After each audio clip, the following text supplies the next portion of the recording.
What would you do if you were told you weren't welcome at a local restaurant because of your biblically based beliefs? Well, the Family Foundation experienced that firsthand, and we're going to talk about that today. Plus, what does this say about our culture and what the future holds for Americans with religious viewpoints on marriage and life? Welcome to Speak Up, Virginia, equipping you to speak up on the life, family, and freedom issues that matter most to you. From the Family Foundation, I'm your host, Candi Cushman, with our president, Victoria Cobb. So, Victoria, it appears that you and all of us at the Family Foundation are no longer safe to eat with or dine out publicly. Yeah, that's what they said. But I have to say, if your viewpoints are so dangerous, you can't eat food. That's a problem. And I have to admit, it's made for a lot of jokes at the meal times that I've had since that comment went out. I've had to tell my friends, no, I really am safe. And I went to my pastor's house last night for dinner, and there was a big joke about how he should have canceled me about an hour and a half before and all that good stuff. And I said, well, if I can eat anywhere, I would hope it would be at my pastor's house. Yeah, I'll go out to eat with you as long as you put a different name. Yes, different reservation. I will not put reservations in my own name anymore. Well, I guess a lot of people have heard by now that Family Foundation got canceled again, and this time it was over being denied food service at a restaurant called the Metzger Bar and Butchery here in downtown Richmond.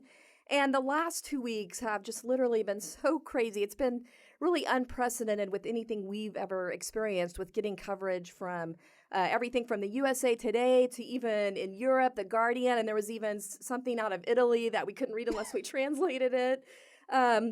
But before we get into all of that and why it's generating so much attention and the major issues at stake, let's just start with, how did this all begin in the first place? Well, yeah, I mean, it was a simple reservation that we had for our supporters. We were just going to go and talk about our work over dessert and coffee. And essentially an hour and a half before we were to show up, we would have literally arrived at that restaurant. They called and canceled the event. And they said their staff had looked us up, whatever that means, and that their wait staff was refusing to serve us. And so now they've issued an official statement, of course. But at the time, it was just, we refuse to serve you. Well, if I'm not mistaken, you guys had been planning this for, 3 weeks beforehand? I mean, and they're telling you like an hour and a half, oh, we realize suddenly that we don't feel safe with you. Yeah, it's a bit of a problem because it's not easy. It was a private room was the goal because, it was 15, 20 people. And so we were very thankful another restaurant took us in because it's not easy to pivot that within an hour and a half to put that many people somewhere else.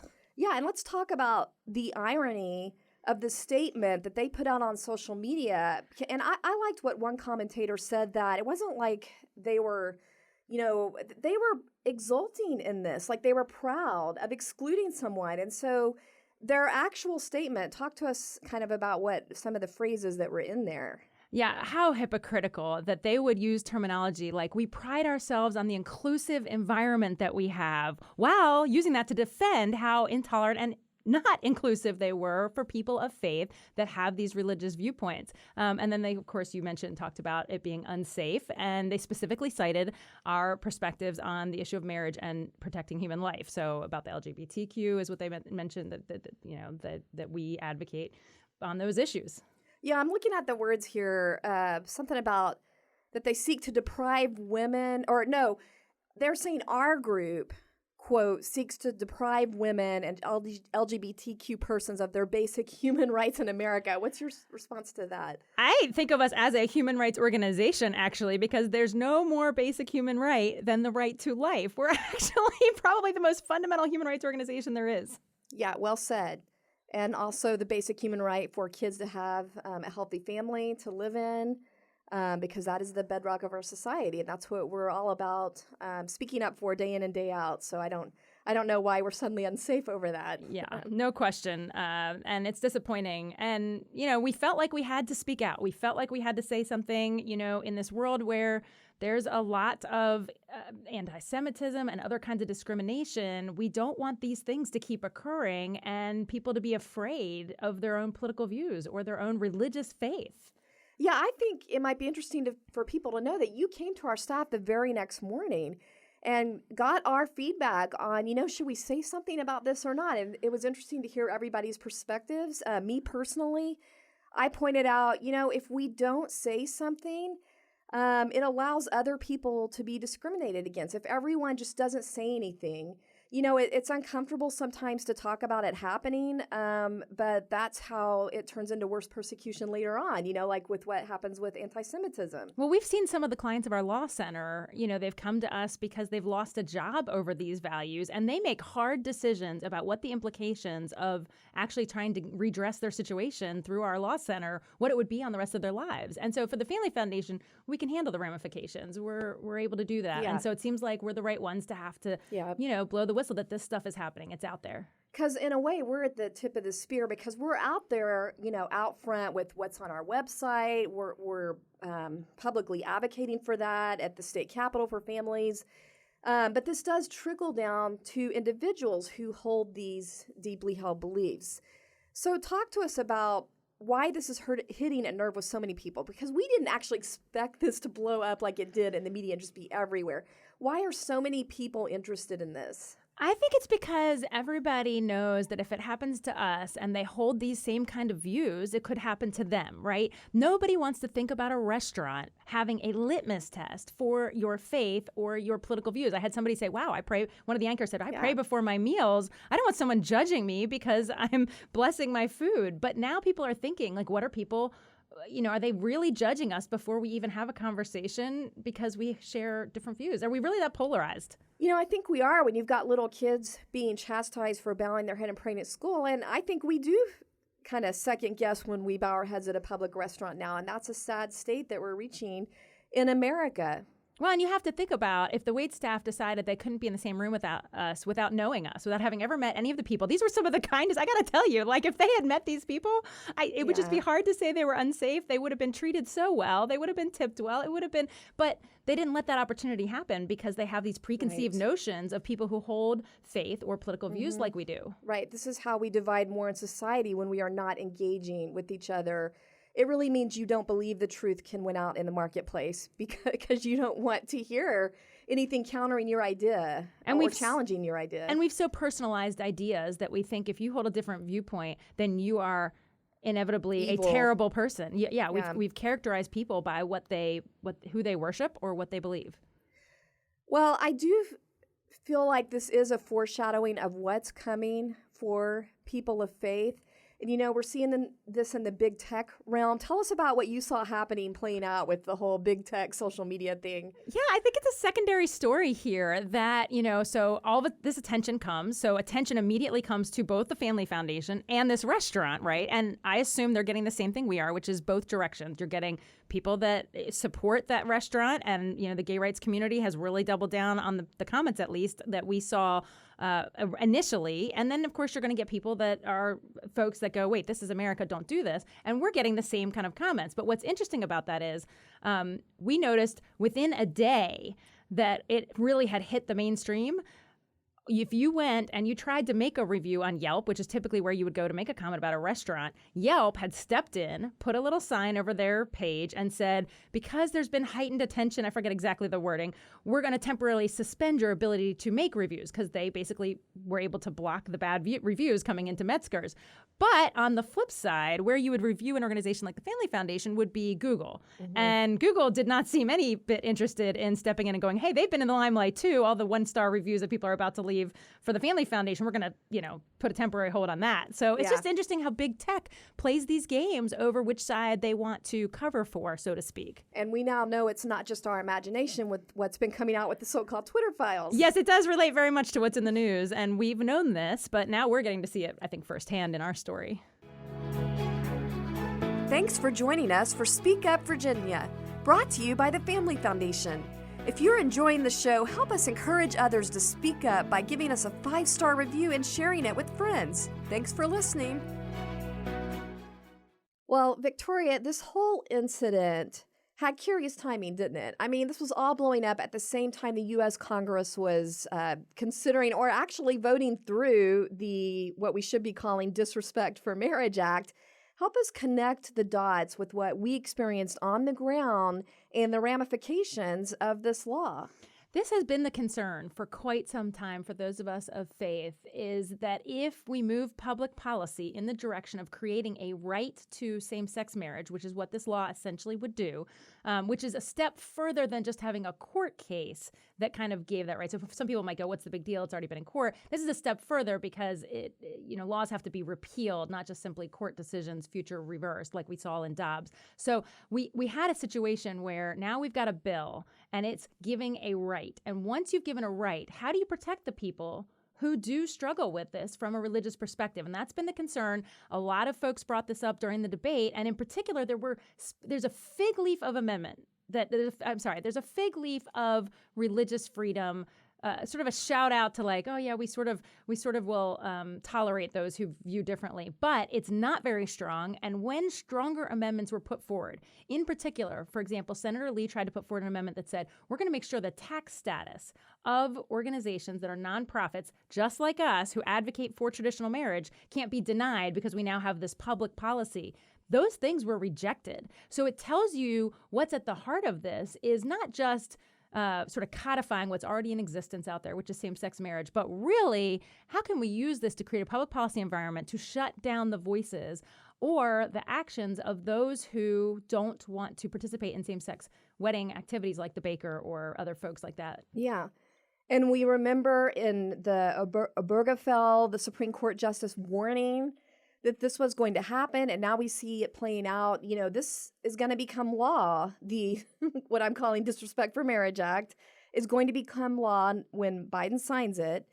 And my understanding is this what you're saying is a fig leaf of religious freedom protection is very narrow to just churches or that are performing ceremonies, people that are actually performing ceremonies or having a ceremony in a venue. I mean, it wouldn't offer any protection for someone that's turned away from a restaurant or a school, maybe trying to stay to the integrity of their Christian school beliefs, right? Yeah, I would worry very much about a Christian school. I think there's a big concern around a lot of scenarios. In particular, I think organizations like ours would be the first on the list because we actually go into the public square and defend traditional marriage. So the concern is that we are a nonprofit, and very quickly we could see that if this is the public policy and the IRS is the implementer of public policy in the tax code, we could see ramifications like that come down on organizations like ours. And we are experiencing them. This is actually the third time that we've been canceled, right? Yes, it's not the first time. A lot of folks have asked that question with this restaurant situation. We have in the past, over a decade ago, so almost kind of before a lot of this was out there, we did have a web designer that simply said, you guys are pro-life.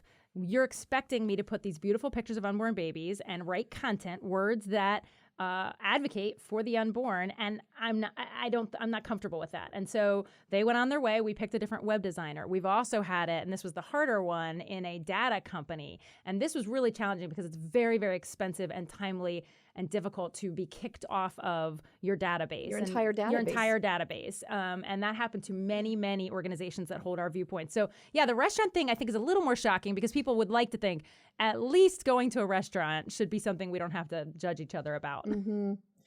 Well, speaking of the whole website thing, that's a nice segue into the other thing that was happening in the middle of all this was the U.S. Supreme Court case hearing on this website design case. Now, we've been hearing, I just want to jump to what we're hearing from the LGBT activists arguing.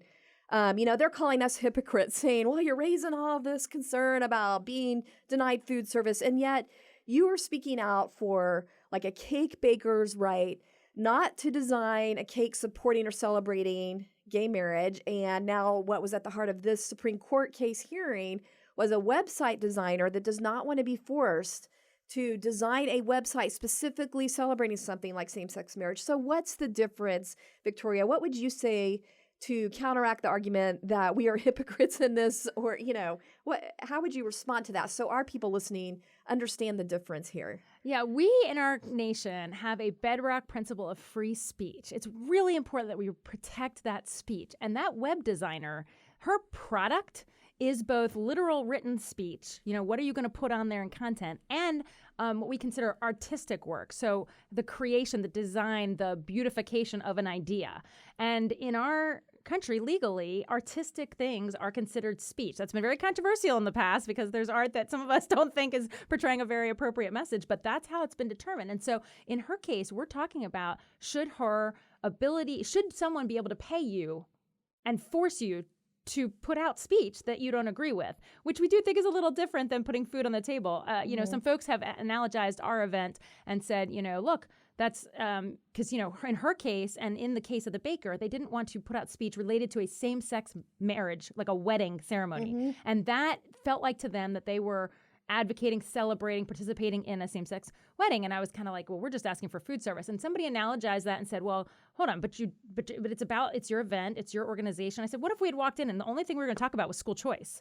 So you're telling me it had nothing to do with either of these two issues you've highlighted. Then you're looking at our beliefs. We're a pretty wide organization. So my point is, we weren't asking what we were going to talk about. You didn't know what we were going to talk about. And you made some assumptions about who we are. And you said, you were unsafe. So they were trying to claim that like our existence in the same room was somehow problematic. They never cited what we were going to say. So it's a different scenario. It's a nuanced thing. And I appreciate that people can see them similarly, but they need to really understand kind of the legal situation that we're really talking about. Yeah, and I think it's worth pointing out that both the cake baker and the website designer that have been at the Supreme Court, they were servicing people or willing to service people that were gay. It was only when they were asked to do a specific expression supporting gay marriage that this became a free speech issue. So that's kind of the difference. It's an expression versus a neutral food service like dining without any creative expression. Yeah, they had no idea what our event was about. So they have no idea what we were about to, if they consider food service participating in our event, they don't know what the event was. Yeah. And now you were saying that actually people bringing up the cake baker and everything, that they're the ones really that, when you logically think about it, have a double standard. And interestingly, this popular radio host here in Richmond, John Reed, he agreed with us he made the same point on the double standard, even though he doesn't actually agree with us on same-sex marriage. So let's listen to that real quick. I agree with the people who disagree with the Family Foundation on gay marriage. I'm actually in agreement with you that their position is not the right position. But, if you're going to be a server at a restaurant, you don't get to just pick and choose who you serve. If you're going to be a server at a restaurant, these are the same people who would demand that someone who opens a bake shop must make a custom cake for a gay marriage. I have no doubt that everybody who is angry about the Family Foundation would demand that an independent baker bake a gay wedding cake. And they would see no disconnection in philosophy here, or double standard, other than I'm right and you're wrong, and so you need to do what I want to say. Yeah, you don't have to actually agree with our positions to believe that it's a good thing for our society to be able to be in the same restaurants, right? To come alongside and say, Metzger's really shouldn't have done this doesn't mean that you have to agree with us on biblical marriage or on pro-life issues. But it does mean that you believe in freedom and that you believe that some things maybe ought to be beyond partisan bickering or different religious beliefs. We want a society where not only can we be in the same restaurants, but we can actually sit down at a table and have an exchange of ideas. Most Americans have friends that don't believe like they do and don't either spiritually, religiously, or don't share their political views. But most people have the civility and the kindness to be able to have a great conversation, even about those issues, let alone just simply, serving one another in some other capacity. Yeah, I do think it would be really sad if we all end up going to different restaurants based on our beliefs and our politics. I don't think any of us want to see in America like that. No, I absolutely. I think that's what's hitting a nerve with people. Is that really where we're headed? Well, normally this would be when we do our inconceivable humor segment, but really this whole topic has been one big inconceivable. Inconceivable! So we really don't need that this week. So we're just going to wrap up here with one final question. And I just want to ask you, Victoria, for a big picture look at what this says about our culture right now, where we're at in our culture, and what it says about the future for religious Americans. I think faith-based people need to be prepared that there is going to be continued efforts to shut down our speech, to silence us, and even to the extent where they don't want to serve us in very basic capacities. And so people need to be ready for that, and people need to be prepared to speak out about that when it happens, because we don't want this to become the trend. That we want actually this moment to be an opportunity for us to all come together and say, no, we're going to change this culture where at least basic food service we can do together. We can sit down in a restaurant and actually just have a meal. Now, we know people that have experienced this and been fired and chosen not to speak up. What would your encouragement be to people who experience this and think, I'm just not going to say anything. I don't want to cause controversy. What would you say to them to consider for why it's important, why we can't stay silent on this, why it's important that we all kind of shine a light on what's happening? Yeah, you hit a very good point. Our Founding Freedoms Law Center every day gets people who have been the wrong end of a religious discrimination situation where their faith has cost them a lot of times a job. And what I would say to people is, yes, it's a trust exercise. You have to trust that maybe God can do something amazing out of your willingness to speak out. And that's a hard thing because there could be ramifications. I can tell you that you could lose friends when they find out that you're a faith-based person and that you've been speaking out. I do experience this, but it really is about, is God big enough to do something with this situation? And I think he is. And we know also that we're not the only ones experiencing this because we've heard about, of course, Sarah Huckabee being kicked out of a restaurant, also here in Virginia. Yes. We just heard recently about Kirk Cameron. All he wanted to do was read this beautiful, innocent little children's book it's about a tree, the growth of a tree, and illustrating the fruits of the Spirit. We're talking about things like love, gentleness, and kindness. That is it. And he was told by something like 50 libraries that he couldn't do this, be part of reading time, while many of those same libraries are having drag queen story time. So let's just hear for a moment Tucker Carlson interviewing Kirk about this. So let's say you want to host a drag time story hour with 7-year-olds. You obviously can use your public library for that, but you can't read a book about God at a public library. And the actor Kirk Cameron just learned that. Dozens of public libraries refused to give him a slot to speak to kids about his new faith-based book called As You Grow. One Rhode Island library told him, quote, "We are a very queer-friendly library. Our messaging does not align." Okay, Kirk Cameron joins us tonight. Kirk, thanks so much for coming on. So they wouldn't let you read this book? This book was banned in libraries? How controversial is this book? Well, it's a book that teaches biblical wisdom through the seasons of life to children and the value of growing the fruit of the Spirit, like love, joy, kindness, patience, gentleness, self-control. And I wanted to do a book reading at a public library, and I was denied by over 50 woke libraries that have hosted drag queen story hours.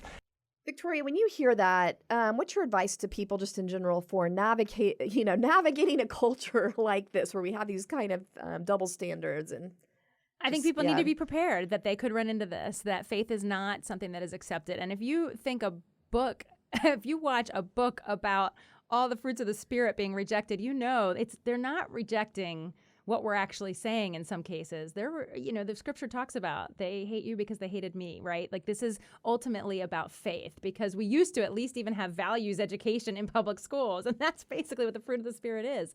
But we've got to just stand up and be ready for that and just be willing to highlight that where it's happening so that other businesses just don't think this is a good idea. Well, I just want to give people a final encouragement here that there is strength and power when we speak together.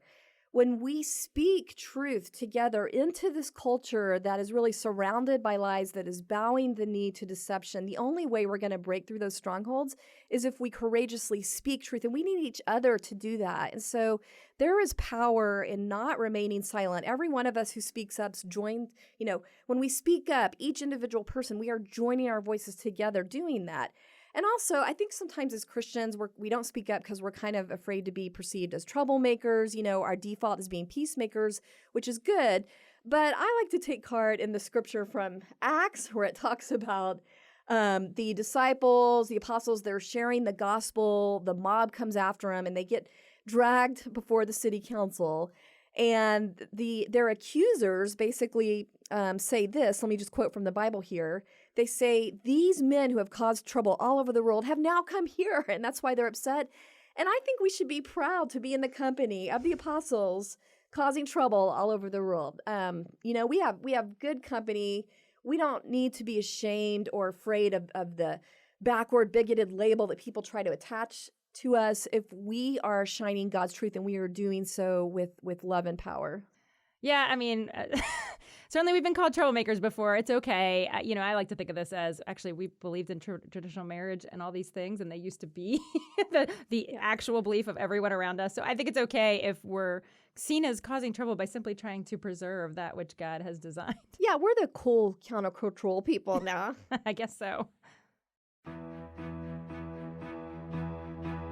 Thanks for joining us for this week's Speak Up Virginia, brought to you by the Family Foundation. Visit us at familyfoundation.org. That's familyfoundation.org. See you next time, and don't forget, we are stronger when we speak together.